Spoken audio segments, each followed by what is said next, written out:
Ya pemirsa, lalu bagaimana persiapan final Piala Dunia U17 pada Sabtu ini, Sabtu besok kita akan berbincang langsung bersama dengan Wakil Ketua Umum PSSI, ada Pak Zainuddin Amali. Selamat siang Pak Amali. Selamat Sehat siang. Pak? Sehat, Alhamdulillah. Oke. Salam olahraga. Salam olahraga. Ini kalau dilihat dari raut wajah ini cukup cerah ya Pak. Gimana persiapan untuk besok? Tapi mungkin pertanyaan pertama yang ingin saya tanyakan, bagaimana sih sebetulnya pelaksanaan dari awal sampai hari ini? Tinggal 1 hari lagi besok finalnya. Pelaksanaannya seperti apa Pak Amali? Ya, sebagaimana kita tahu bahwa kita ini mendadak ditunjuk sebagai host, sebagai tuan rumah. Juli ditunjuk, pelaksanaannya November. Bisa dibayangkan satu kegiatan skala besar dalam waktu yang singkat kita siap. Beruntungnya kita ini sebenarnya kan siap untuk U20 yang kemudian gagal kan gitu ya. Jadi sarana prasarana yang U20 tinggal kita geser, kemudian FIFA menyesuaikan karena ini U17, maka didorong terus oleh FIFA supaya sesuai dengan kebutuhan. Tapi satu hal yang saya ingin sampaikan bahwa dukungan pemerintah luar biasa. Tanpa itu kami PSSI dan LOC tidak bisa apa-apa. Langsung dari Pak Presiden, dari Pak Menpora dan Kemenpora, serta stakeholder lainnya, Kementerian Keuangan, Kementerian Hukum dan HAM, dan berbagai kementerian, PU juga sangat berperan di sini.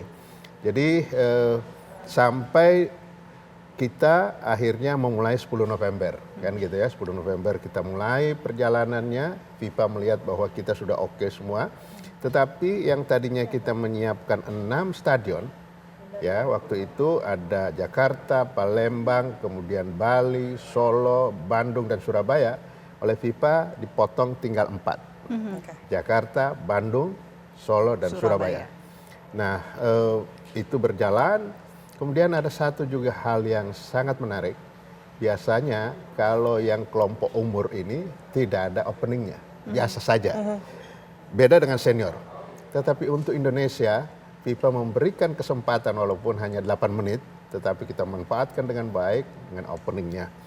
Nah, so far sih sampai hari ini semua terlaksana dengan baik, lapangannya oke, FIFA tidak ada komplain. Kemudian hospitality kita juga bagus, hotel, transportasi, penontonnya juga tertib. Secara keseluruhan saya bisa katakan sampai dengan hari ini perjalanannya oke. Gitu.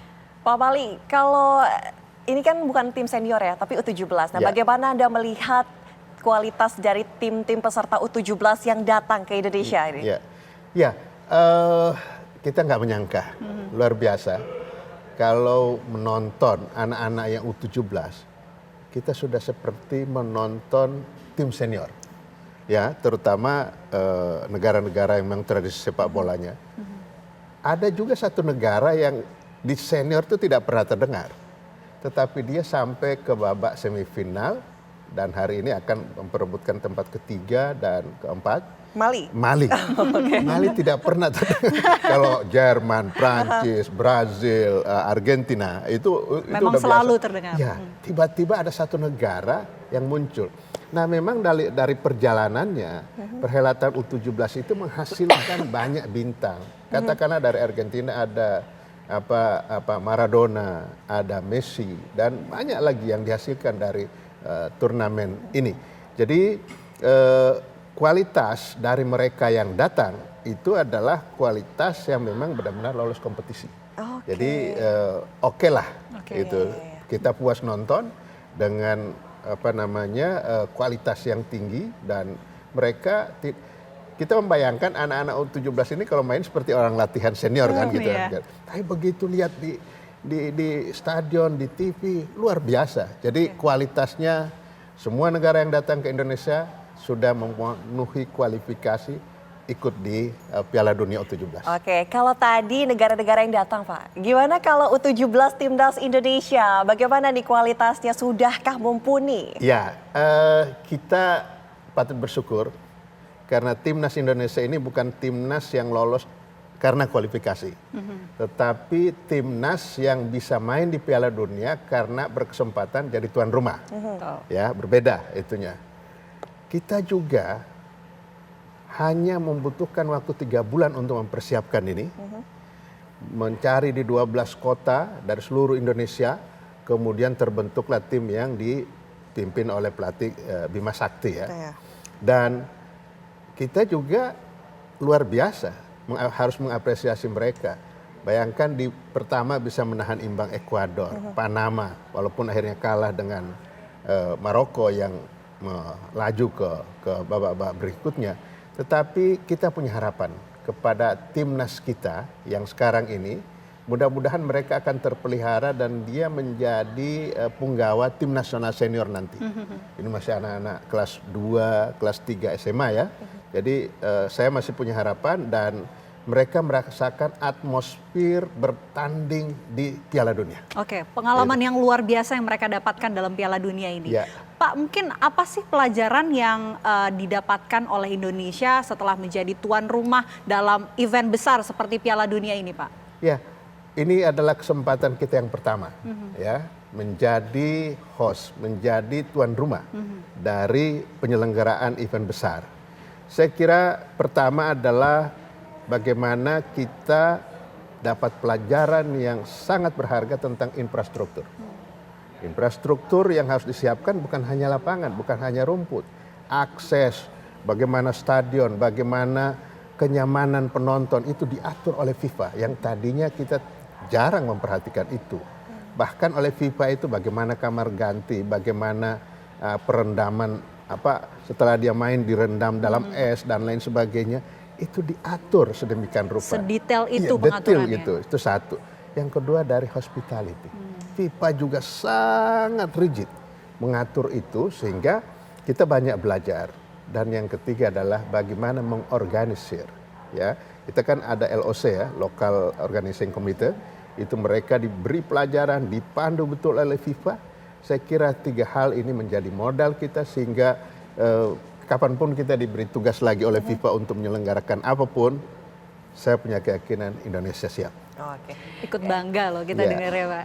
Taufik, bagaimana dengan penilaian dari FIFA sendiri dengan penyelenggaraan U17 ini di Indonesia sebagai tuan rumah? Ya, ini sampai hari ini ya, artinya belum keseluruhan. Betul. Sampai hari ini pertama tidak ada komplain apapun dari FIFA. FIFA merasa senang karena kita bisa bekerja sama dengan baik dan yang paling penting itu FIFA melihat dukungan dari pemerintah. Dari Presiden, dari Kemenpora, dari Kementerian Keuangan, dan lain-lain.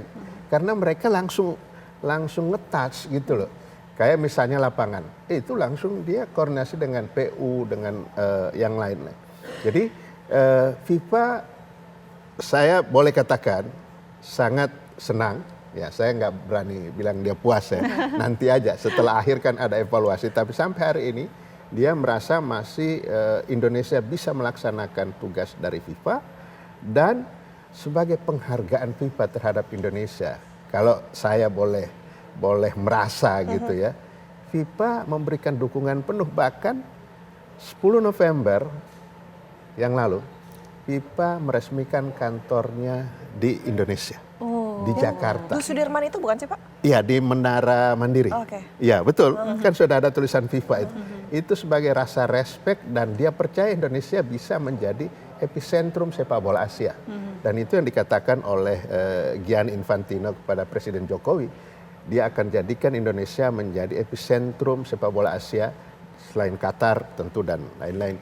Jadi kalau ditanya bagaimana penilaiannya, mereka sampai hari ini tetap oke gitu ya, dan bagaimana hotel juga transportasi segala macam itu mereka kalau berani saya berperasaan gitu ya. jadi ya FIFA-nya sih senang kalau menurut saya.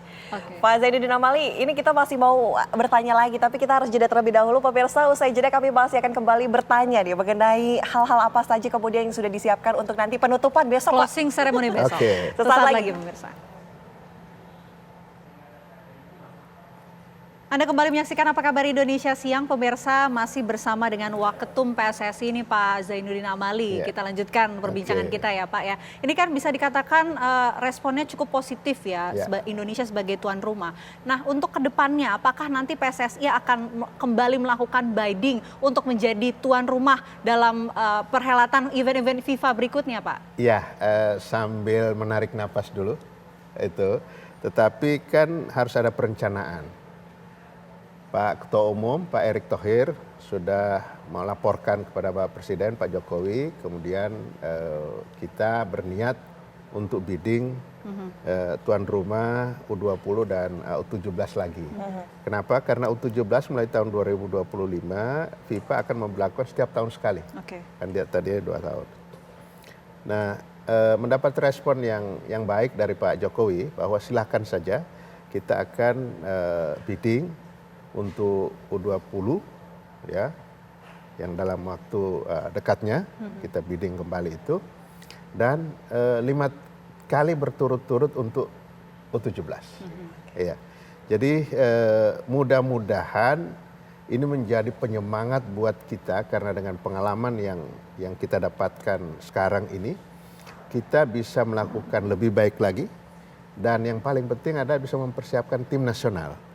Kalau sekarang kan hal yang pertama, kalau untuk berikutnya menurut saya timnas kita harus dipersiapkan jauh hari karena kita bidding. Kalau kemarin kan kita dikasih. Betul. Dikasih karena ada satu negara yang tidak sanggup, kemudian FIFA, ya sudah Indonesia. Nah, kebetulan kita baru persiapan U20. Jadi mudah-mudahan kita akan lakukan itu untuk yang FIFA ya. Kalau yang lain kan itu menjadi tuan rumah AFF, kemudian Asia Cup dan lain sebagainya itu sudah terjadwal. Saya juga berharap, tentu kami di PSSI, Pak Erick Thohir dan kami semua pengurus PSSI berharap mulai muncul value secara ekonomi yang signifikan dari penyelenggaraan Piala Dunia ini. Sebab kita tahu kalau yang senior itu sih jangan ditanya lagi berapa keuntungan Qatar kemarin menyelenggarakan itu. Kenapa semua negara ikut mau bidding. Tapi kan kita juga harus tahu diri kalau untuk yang skala-skala besar menurut saya sih kita nggak bisa sendirian. Ini ibarat permulaan gitu lah Pak. Dan ini menjadi penyemangat buat kita. Kalau toh juga misalnya harus bidding untuk yang tuan rumah senior, realistisnya kita harus mengajak negara-negara lain. Gitu. Pak, kalau kita lihat antusiasme masyarakat melihat gelaran U17 di Indonesia ini seperti apa Pak? Sejauh ini ya, karena masih ada 2 pertandingan lagi kan nanti. Ya, ukuran sederhananya dari penonton. Oke. Biasanya U17 ini yang sebelum-sebelumnya itu sangat sepi penonton. Nggak ada yang begitu tertarik. Berbeda dengan kalau senior. Gitu kan. Tetapi untuk Indonesia ini luar biasa. Bahkan target penonton yang disampaikan oleh FIFA kepada LOC Indonesia itu melampaui beberapa kali.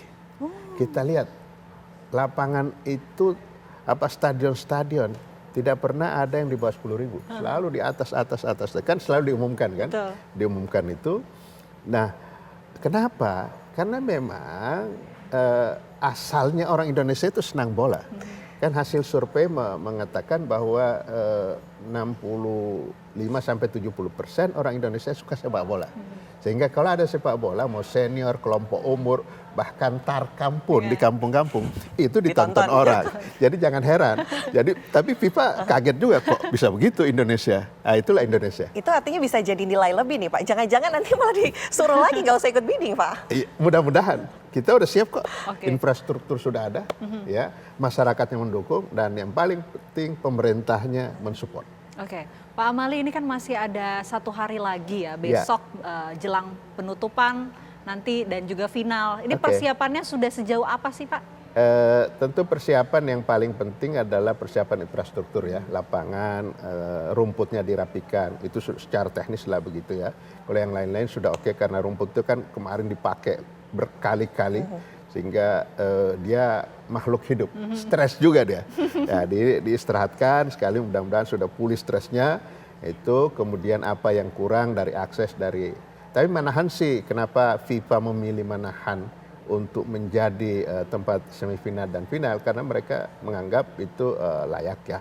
Nah, di samping itu tentu pertandingan itu sendiri kita berharap tidak ada kontroversi wasit dan lain sebagainya. Kemudian penonton benar-benar menunjukkan sebagai orang Indonesia yang sangat patuh, yang sangat tertib di mata dunia. Itu yang saya berharap. Dan saya tidak tahu, saya belum ada gambaran apakah ada penutupan resmi atau pertandingan terakhir antara Jerman dan Prancis itulah closingnya. Waduh, sangat dinantikan juga ya. Gimana nih, mau nanya juga deh Pak Amali, preferensinya gimana, Jerman atau Prancis nih besok? Siapa yang menang? Kita penasaran juga loh Pak. Sebagai LOC, sebagai federasi, vice president dari PSSI, saya nggak boleh dong.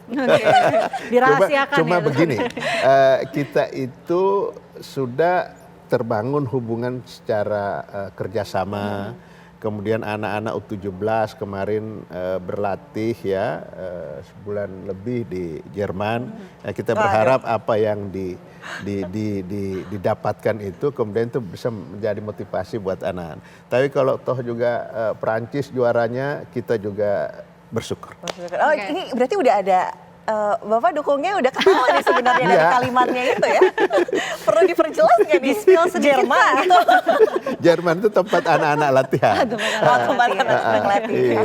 Pak, mungkin begini, ini kan tadi juga sempat disinggung bahwa ada satu negara yang ternyata tiba-tiba masuk ke dalam semifinal, nanti malam juga akan bertanding Mali. Dan ternyata respon dari asisten pelatih Mali ini sempat memuji-muji hospitality dari Indonesia sebagai tuan rumah. Sudah mendengar itu nggak sih? Atau sebetulnya merasa ada respon gitu, lain dari negara-negara lain dalam Piala Dunia 17 kali ini? Hampir semua negara merespon bagus. Karena kan kita ngobrol tadi soal hospitality. Oke lah kita.